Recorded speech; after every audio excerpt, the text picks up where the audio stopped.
What's up, YouTube?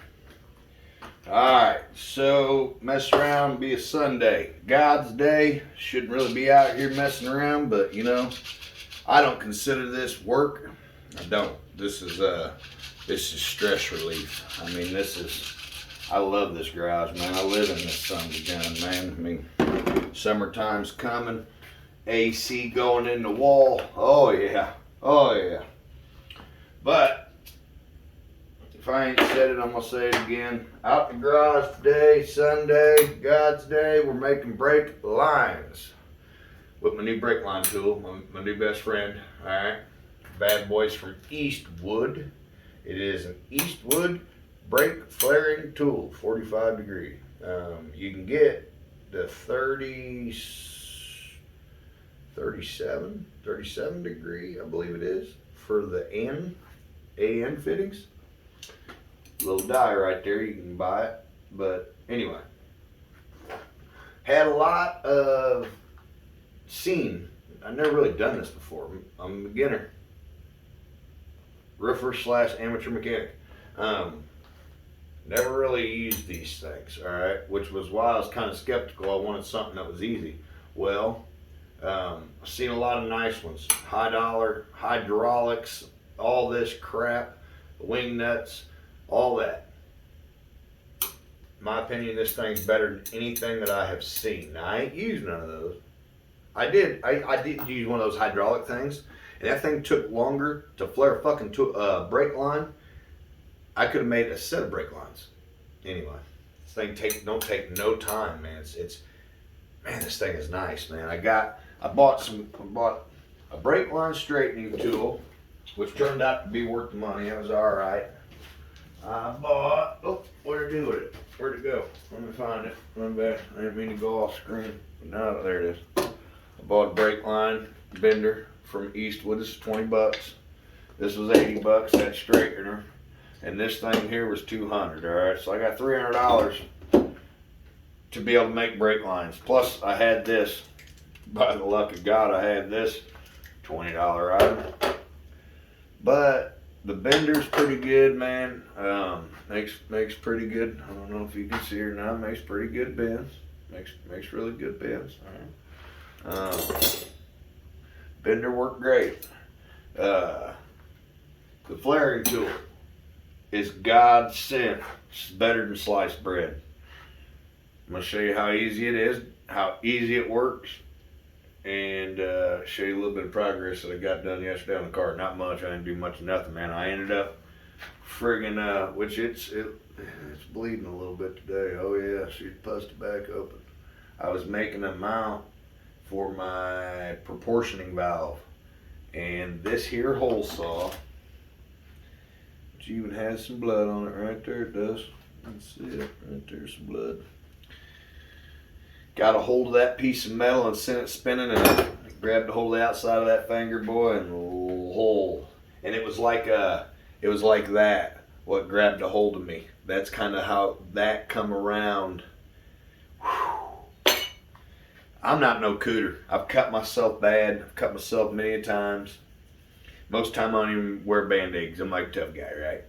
And this motherfucker hurts. It's sore, and it went in me deep. And it's sore to the bone, so I'm thinking it may have spun in there and got that bone good, but whatever. Anyway, long story short, taking it easy today. Brake lines. My hands, this is as dirty as my hands gonna get. So, show you guys how it works, how I do it. I got a drill bit, damn near the size of the drill of the brake line. So I mean, it's probably what, I don't know, 3/16 maybe. I don't know. It's bigger than the hole. Okay, you don't want it to be the size of the hole. You don't want it to go inside. You want that sharp edge of that drill bit to ream. We are reaming the brake line where we're gonna flare it. All right. So you just take it again. And another thing, look. Okay. Nope. Big note, okay? I mean, this is what we're talking, all right? That's perfect speed right there, okay? Look, we're just gonna bring this line in nice and straight with the drill bit. We're just gonna let it do its thing, all right? We don't want no big old shards of metal coming out of there. You might see a little metal flakage, you know what I'm saying? But you just want to ream that inside out to where you're flush with the line. You know what I mean? All right, so that's a little fast, but I got about 8 of these already in there. I'm gonna take a little bit more, but anyway, just kind of flare that back, or you know what I mean, hit that back a little bit. Looks good. All right, so once you've done that, I like to blow my line out. Blow that mother trucker out right there. All right, so here's the best information I'm going to give anybody who's beginning and is watching somebody need to know how to brake flare.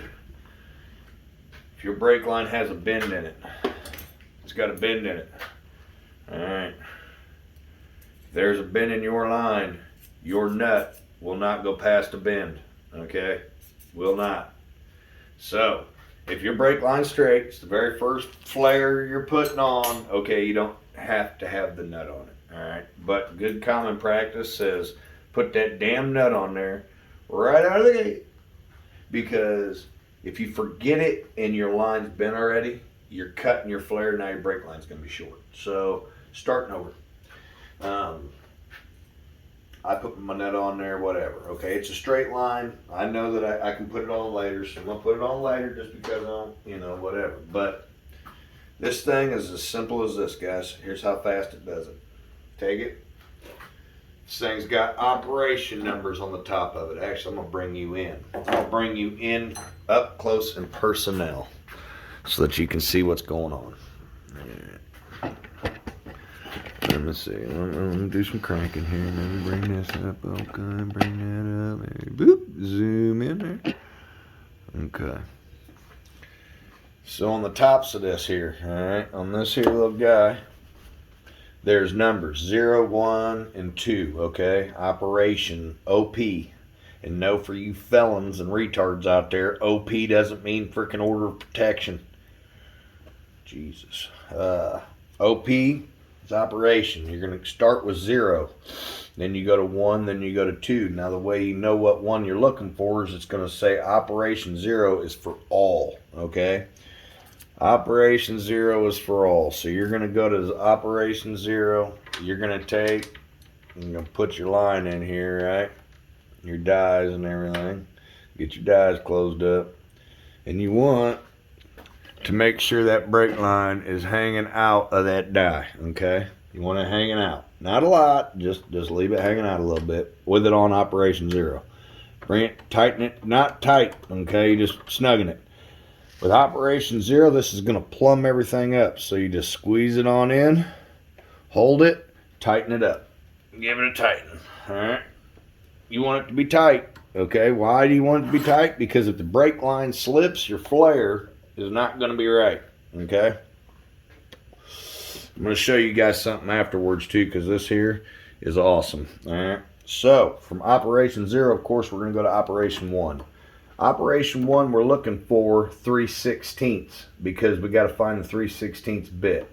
All right, so operation 1, 3/16. I take a little grease, which you probably can't see the grease here, but I take a little grease, rub a little grease on there because we want these dies to last for a while. Operation 1, 3/16. It's tight. Okay, you bring this thing in, and then it stops. All right, bam. Okay, now we're going to go to operation 2, 3/16. Be this guy. We're going to wipe a little grease on it. Wipe a little grease on there. Lube it up. We're going to come around here. We're going to stick that in the booty hole, and it's going to say, boop. Okay, and then we're going to say, push that shit in. Oh yeah. Okay. Actually, that wasn't even as hard as it looked. Okay, it was actually really easy. Okay, I just kind of adding some bullshit in there. But loosen her up. Pull your pin. Yada yada yada. Crack your little deal. All right. So here's the surprise. Here's the fucking awesome thing. All right. Now, I don't know if you can see this or not, but no marks. Oh. And my camera, you know, it's only a freaking $1,000 camera, can't zoom in, but no marks on the lines, guys. This Eastwood tool, no marks on the lines. I mean, I can't see even where it was crimped. I mean, not nothing, not anything, not a crimp mark, not no teeth marks, not no nothing. All right. So from here, we want to go ahead, we want to put our nuts on, okay? In this case, I'm going to do 2 nuts.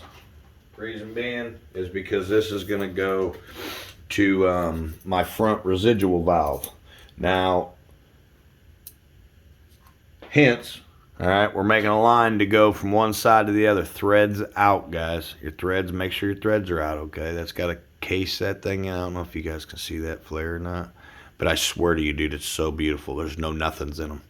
I mean, like some of them junk tools, you know, I don't know, could leave burrs and whatnot in them, I've heard, and all this, that, and third. And you need to have a, whatever the hell that thing's called, a, something that cuts. Oh, look at that. It finally zoomed. Look at that son of a bitch, boy. That's nice flare, guys. Nice flare. Nice flare. You don't have to cut it or whatever they call that, man. You don't got to clean that up. That ain't going to leak. Okay, so anyway, like I was saying, threads out, because we're going to go ahead and we're going to bubble flare, or we're going to flare this side of the line over here. Actually, I'm going to cut this a little shorter. I don't need that long. But we're going to flare this on this side, so I've got my threads out to each side, okay? Okay, that's a hint. Okay, that's a hint. But anyway, I'm not going to show you guys that because I just wanted to show you how it worked and how this little thing, you know. Let me get my phone. Hang on. I'll show you. I already made one line. I made a line already. Made one line, all right. Now this line got an hour in it, and the reason being, first line. You know what I'm saying? Not the greatest, but you know, I mean, hey, it's my first line, guys. Comes and it bends, and let's get an underneath shot. Underneath shot's always the best. Now, I ain't saying, you know, that it's not, you know, that it's perfect. But it ain't bad. It ain't my buddy Joe's work, you know what I'm saying? Everything clears, it looks good up inside the frame there. All nice and tight. The next line, which I'm making real quick, just so that I can hook up to this bad boy, and I'm just gonna get my residual valve on. Now let's zoom out here. There we go. I'm gonna go ahead and hook up my front line to this, which thank God I did that. I'm glad I come underneath, because see, here's the thing. Another little deal. You buy a mash cylinder. Mash cylinder itself comes with the actual plugs that you got to use for the mash cylinder. You got to put those on your line, which this here is going to go on that line that I'm about to make. Thank God. Thank God. I let that videotape and almost get the best of me. So see, I'm going to do that right now so that I don't forget. Because you know what I'm saying? See how that's now on there, I got 2 different ones. Let me see. Oop, there we go. I got 2 different ones because this is going to go to my mash cylinder here. Going to have a little bend in it and whatnot, yada, yada, yada. Yeah, see, the video about got me screwed up, man. I'm going to wait and make that whenever I'm not videoing. Also did a little other thing, so I just finished. I got another little spider web in there. I don't know, just something was telling me, yo, man, why don't we just put one more? All right, so I put one more, you know. And then I put that residual valve in yesterday, which is what kind of slowed me down. I would have got a lot more done yesterday. Problem being is this little residual, not residual valve, proportioning valve mount. This little mount that I made right here, which I made. It's not the best, but it's all boxed in, and it goes up tight and comes around up top there, mounts up nice. Comes and mounts, and see, and I got bolts inside of there that are welded, so I can just kind of take that loose, and that bolt doesn't just stay still. So I got it all mounted up. But I was making that yesterday, and that's what some bitch cut me. Damn thing, man. Grabbed a hold of that hole saw when I was cutting the hole in that right there. And that sucker, man, it filleted me. Oh, it filleted me. But what's going to work is so... This is going to be, of course, my floorboard. You're kind of looking even with the floorboard right now.